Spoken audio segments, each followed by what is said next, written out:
नमस्कार press Lord मुलिंगराज आप देखुं एडी ओडिया यूट्यूब चैनल। ख्रिस्टियन लोक मानकर कांधरे भारतर एजुकेशन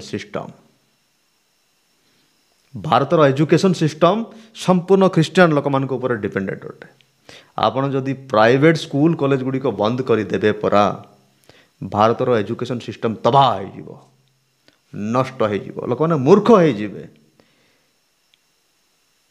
यही कथा मु नुहे भारतर सबुठु बड़ विश्वर जड़े बड़ एजुकेशन चैनल चलाउथिबा खान सार जड़े टीचर कहते पूर्व दिन मानकर से पुराना पुराना वीडियो गुड़िक कहते ख्रिस्टियन लोक मान द्वारा भारतर एजुकेशन सिस्टम एते स्ट्रंग है सबू सबू कथा कहते किंतु रिसेंट नुआ रिसेंट तांकर मैरिज पर जो इंटरव्यू रे से कहते जे ख्रिस्टियन लोक मानकर कांधरे भारतर एजुकेशन सिस्टम। प्रथम वीडियो देखंतु। हम आपको गारंटी देते हैं प्राइवेट स्कूल को बंद कर दीजिए, एजुकेशन सिस्टम तबाह हो जाएगा। पूरी एजुकेशन सिस्टम प्राइवेट लोगों ने संभाल के रखा है, चाहे वो नर्सरी का आप अपने गांव का बात बताइए, आपके जिला का अगर कोई 10 अच्छे स्कूल बताइए जिसमें एक भी सरकारी आता हो, नहीं होगा। और वो भी ईसाइयों में। तो इंडिया का एजुकेशन सिस्टम ईसाइयों के कंधे पे है और कितनी दुर्भाग्य की बात है। यही वीडियो देखिबा परे से प्रत्येक अंधभक्त माने जो लोक माने ख्रिस्टियन स्कूल कॉलेज गुड़ी को एते विरोध करती ना, ख्रिस्टियन लोक माने आम देश को लुटिबे नष्ट करदेबे भ्रष्ट करदेबे, से माने निश्चय बुझी पारिबे जे ख्रिस्टियन लोक मान को जदि तुम विरोध करूछ, ख्रिस्टियन लोक माने स्कूल कॉलेज गुड़ी बंद करदेबे ताले भारतर एजुकेशन सिस्टम खत्म। कहीं एते अंधभक्त माने कहीं एते चेष्टा करूछ ख्रिस्टियन लोक मान को बंद करबा पई? मो मत तो ख्रिस्टियन लोक मान स्कूल कॉलेज गुड़ी को सरकार किछि आउरी सहाय्य करबा कथा। से माने केमिति केमिति करिकरी भारतर एजुकेशन सिस्टम को स्टार्ट कले आज भी से माने चलै छंती। से मानकर स्वार्थ कौन? से मानको बार बार आक्रमण करा जाउछि, बार बार से मानको टर्चर करा जाउछि, बार बार से मानको निर्यातना दिया जाउछि, तथापि से माने काहे कि एजुकेशन को से माने वर्तमान मध्य चलै छंती, काहे गुरुत्व दियंती? अरे शिक्षा ही तो मनुष्यर मुख्य। जो लोक माने किछि काम धंदा नहीं, जार किछि जाय आसे नहीं, सेमिति लोक माने ख्रिस्टियन स्कूल कॉलेज गुड़ी ऊपर पत्थर पकांती। ख्रिस्टियन चर्च को देखले से मानको एते राग लगे आउ कहले न चले। ख्रिस्टियन लोक मान को टर्चर करने पे सोशल मीडिया रे आसिक से माने उसके दियंती। खान सार आपण माने प्रत्येक लोक माने तांकर वीडियो देखुछन, तांको मानुछंती, तांको फॉलो करूछंती, किंतु से कहउछंती जे एजुकेशन सिस्टम ख्रिस्टियन लोक मानकर कांधरे रही अछि। बहुत इंपोर्टेंट कथा, बहुत गुरुत्वपूर्ण कथा। ख्रिस्टियन लोक माने संख्या रे बहुत कम, से माने आज भारतर एजुकेशन सिस्टम को चलाउछंती।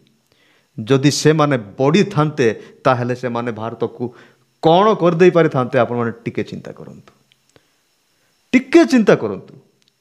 माइनॉरिटी रु माइनॉरिटी अल्प संख्यक रु आहुरी अल्प संख्यक लोक हेले ख्रिस्टियन लोक माने भारत रे।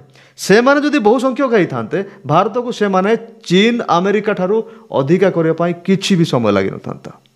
एतिक रे जणा पडुची भारत अमेरिका ठारू मध्य संख्या बहुल देश, किंतु अमेरिका ठारू इज्राएल ठारू चीन ठारू पछरे कहीं तार मूल कारण है ख्रिस्टियन मानकर संख्या बढ़ू नाही। आ ख्रिस्टियन लोक मानकर संख्या को बढ़ाइबा पई आम भारतर सरकार भारतर बड़ बड़ संगठन गुड़िक विरोध करुअछि। से संख्या बढ़िया पई चांस दो नाही, काले से संख्या बढ़ीगले एमिति हबो सेमिति हबो नष्ट भ्रष्ट हो जिवो। किंतु दुखर कथा जे से ख्रिस्टियन लोक माने जदि बढ़ी थांते ताहले आहुरी स्कूल कॉलेज बढ़ी थांता, आहुरी एजुकेशन सिस्टम मजबूत होई थांता। प्रिय भाई भौणी माने केते इंपोर्टेंट कथा, केते गभीर कथा आप निजे चिंता करंतु।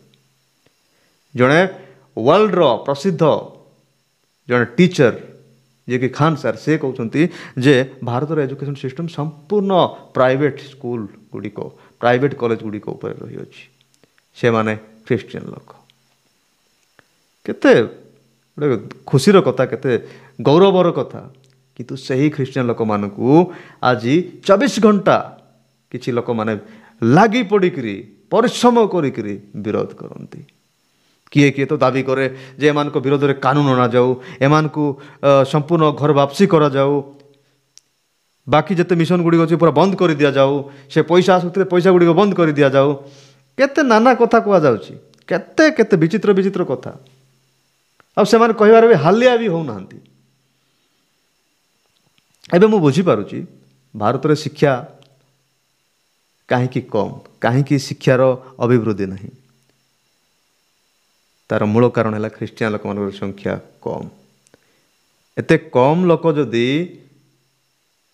140 କୋଟି ଲୋକମାନଙ୍କୁ ଶିକ୍ଷା ପ୍ରଦାନ କରୁଛନ୍ତି, ଯେଉଁ ଲୋକମାନେ କି ବହୁସଂଖ୍ୟକ ହେଇଥାନ୍ତେ, ତାହେଲେ ଭାରତକୁ ଚୀନ, ଜାପାନ, ଆମେରିକା ଠାରୁ ମଧ୍ୟ ଆଗକୁ ନେଇଥାନ୍ତେ, ଆଗକୁ ବଢ଼େଇଥାନ୍ତେ, ବଡ଼ ହେଇଥାନ୍ତା। ଆପଣମାନେ ନିଶ୍ଚୟ ବୁଝିପାରୁଥିବେ ଆମ ଭାରତ ଅଶିକ୍ଷିତ ହେବାର ମୂଳ କାରଣ କ'ଣ। କିନ୍ତୁ ନାହିଁ, ଅନେକ ଲୋକ ଆଜି ମଧ୍ୟ ପରିଶ୍ରମ କରୁଛନ୍ତି ଯେ ଖ୍ରୀଷ୍ଟିଆନ ସ୍କୁଲ ଗୁଡ଼ିକ ବନ୍ଦ ହେଉ, ଖ୍ରୀଷ୍ଟିଆନ ଚର୍ଚ୍ଚ ଗୁଡ଼ିକ ବନ୍ଦ ହେଉ, ଖ୍ରୀଷ୍ଟିଆନ ଧର୍ମକୁ ଯିବା ମନା। କେଉଁଠି ଯଦି କିଏ ଖ୍ରୀଷ୍ଟିଆନ ପ୍ରୋଗ୍ରାମ କରୁଥିବ ତାକୁ ବନ୍ଦ କରି ଦିଆଯାଉଛି। ତୁମେ କ'ଣ କରୁଛ? ଧର୍ମ ପରିବର୍ତ୍ତନ କରୁଛ, ଧର୍ମ ପରିବର୍ତ୍ତନ କରୁଛ। କ'ଣ ଏଇଟା କ'ଣ?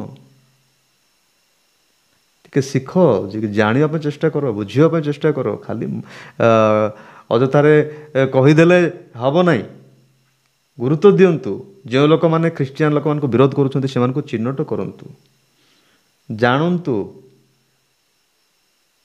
ଆଉ ଖ୍ରୀଷ୍ଟିଆନ ସ୍କୁଲ କଲେଜ ଗୁଡ଼ିକ ଯଦି ଆପଣ ହଟେଇ ଦେବେ, ସତକୁ ସତ ଖାନ ସାର୍ କହିଲା ଭଳି ଭାରତର ଶିକ୍ଷା ଯେଉଁ ସିଷ୍ଟମଟା ରହିଅଛି, ଏଜୁକେସନ ସିଷ୍ଟମ ତବାହ ହେଇଯିବ, ଖତମ ହେଇଯିବ।